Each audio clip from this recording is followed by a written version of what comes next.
झुकने से रिश्ता गहरा हो तो झुक जाओ, अगर आपको ही हर बार झुकना पड़े तो संभल जाओ। हमारी ज़िंदगी भी एक थिएटर की तरह है जहाँ हम बहुत सारे किरदार निभा रहे होते हैं। जैसे हर एक थिएटर में एक शो 3 घंटे की होती है, ठीक उसी तरह हमारी ज़िंदगी की थिएटर की शो कुछ सालों की होती है जो भगवान हमें दिए हैं और वो बहुत कीमती है। और इस शो में हम बहुत सारे रोल निभा रहे होते हैं। कभी हम बेटी बनते हैं तो कभी हम माँ बन जाते हैं, कभी बहन बनते हैं तो कभी बीवी बन जाते हैं, कभी अच्छी बहू बन जाते हैं तो कभी सास बन जाते हैं। तो बहुत सारे किरदार एक इंसान निभा रहा होता है ज़िंदगी में। एक अहम रिश्ता जो है, सबसे इम्पॉर्टेंट रिश्ता जो है वो किससे होना चाहिए? मेरी नज़र में तो भगवान से होना चाहिए, क्योंकि भगवान हमें इतनी कीमती चीज़ दिए हुए हैं, इतनी कीमती लाइफ दिए हुए हैं जो हमें कोई नहीं दे सकता। हमें पता भी नहीं कि वो कब मिलेगी दोबारा, और हम अपनी पूरी ज़िंदगी दूसरों को खुश रखने में निकाल देते हैं। हर दिन के 24 घंटे, हर महीने के 30 दिन, हर साल की 365 दिन और हर ज़िंदगी के वही कुछ 80, 90 या 100 साल यूं ही बिता देते हैं दूसरों के लिए। पर दुख की बात पता ही क्या है? आप कुछ लोगों को हमेशा खुश नहीं रख सकते हो, नहीं रख सकते हो खुश। उनकी आदतें होती है कमियां निकालना, और उन्हें ये भी बहुत अच्छे से पता होता है कि ये इंसान मेरे बताए हुए कमियों के ऊपर ज़रूर काम करेगा मुझे खुश रखने के लिए। और आए दिन आपकी कमियों की लिस्ट बढ़ते जाएगी, बढ़ते जाएगी, बढ़ते जाएगी, और कभी आपको ऐसे इंसान से तारीफ़ सुनने को नहीं मिलेगी, कभी नहीं। बस आपकी कमियों की लिस्ट बढ़ेगी।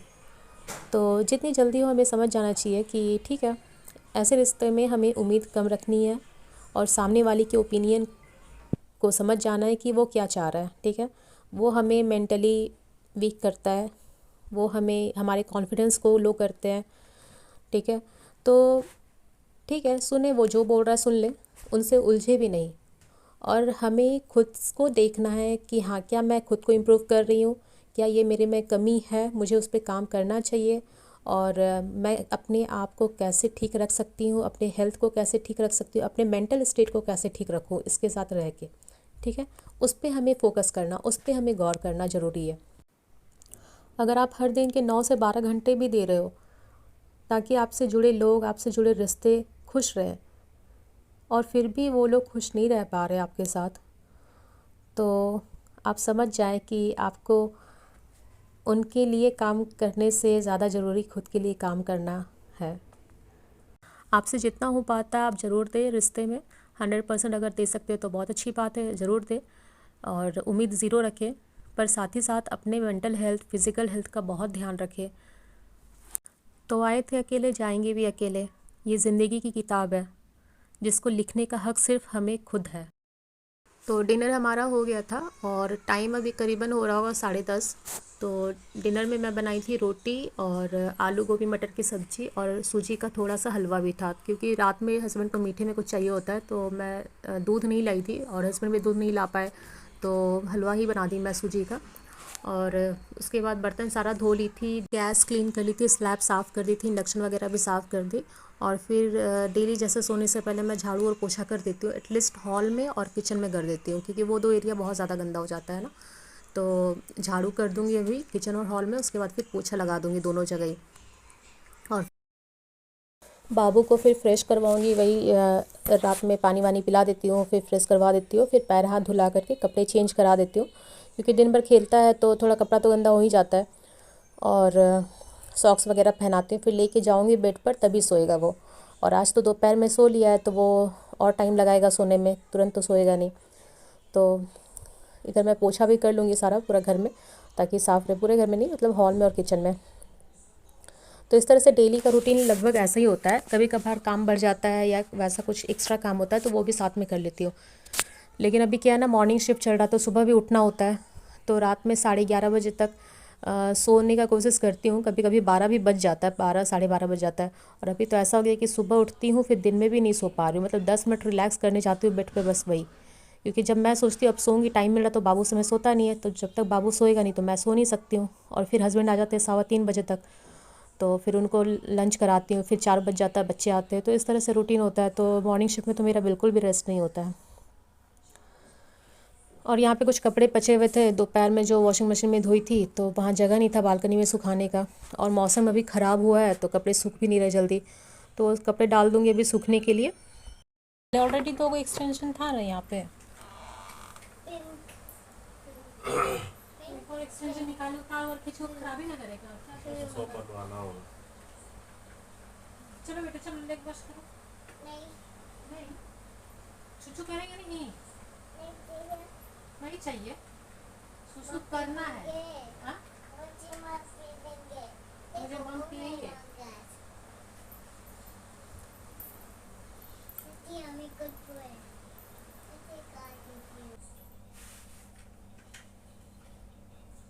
मीरा ना नेटी से पीना।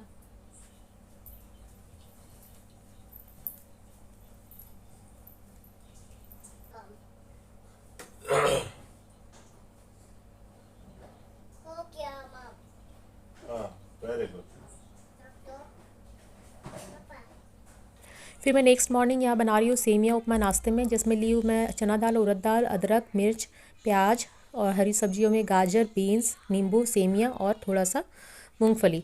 पहले तेल गरम हो तो मूंगफली को भूंज के निकाल लेंगे।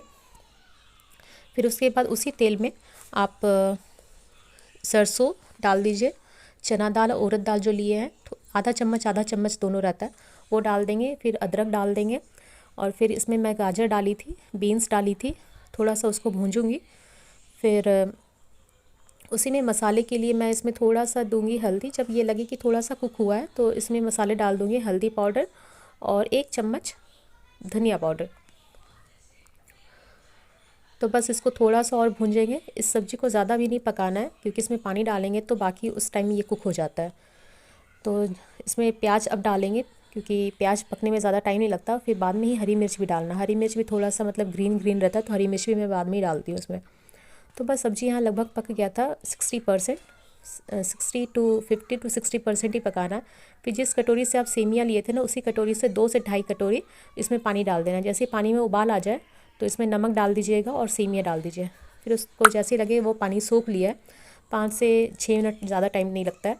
उसके बाद इसमें नींबू निचोड़ दीजिए। फिर इसको थोड़ी देर रेस्ट होने दीजिए, ठंडा होने दीजिए।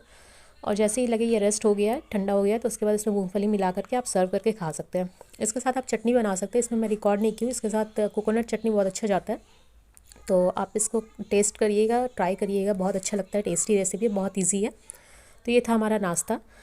फिर रात का थोड़ा सा हलवा बचा था और रोटी भी बचा हुआ था, तो इसके साथ मैं रोटी और हलवा भी खाई थी नाश्ते में बाबू के साथ। तो इस तरह से हुआ था हमारा सुबह का नाश्ता। फिर ये जो मैट है ना, तो इसमें बाबू बैठता है, कभी कभी गंदा कर देता है, और इसलिए मैं ट्यूशन में पढ़ाती हूँ, तो इसको साफ़ रखना ज़रूरी है। तो हालांकि ये वॉशरूम इतना छोटा है ना, इसको साफ़ करने में बहुत दिक्कत होता है, क्योंकि थोड़ा सा बड़ा जगह रहने से ठीक रहता है। और बालकनी सब भी मेरा बहुत छोटा छोटा है, और वहाँ पे पानी का सोर्स नहीं है, तो इस वजह से मुझे वॉशरूम में ही किसी तरह से धोना पड़ता है। तो वही मैं सोची इसको आज क्लीन कर लेती हूँ सुबह में। तो ये मैं धो ली, फिर पानी इसका थोड़ा सा इसमें से निकल जाएगा तो इसको बालकनी में डाल दूँगी। और मेरे बेडरूम के सामने जो एक मैट है ना, ग्रीन कलर का, आप देखे होंगे बेड के सामने, वो भी गंदा हो गया था बहुत ज़्यादा वहाँ, तो इस वजह से मैं इसे भी क्लीन करके सुखा दूँगी आज। तो ठीक है, मैं इस ब्लॉग को अब यहीं एंड करती हूँ। अगर आपको मेरे वीडियोस पसंद आ रहे हो, अगर आप मुझे सपोर्ट करना चाहते हो, तो आप मेरे चैनल को सब्सक्राइब कर सकते हैं, मेरे वीडियोस को लाइक शेयर कर सकते हैं। तो फिर मैं मिलती हूँ आपसे एक नए ब्लॉग में। तब तक के लिए bye bye, take care, love you all. और मुझे सपोर्ट करने के लिए आप सबको बहुत बहुत थैंक्स। मेरे साथ बने रहिएगा, स्टे कनेक्टेड।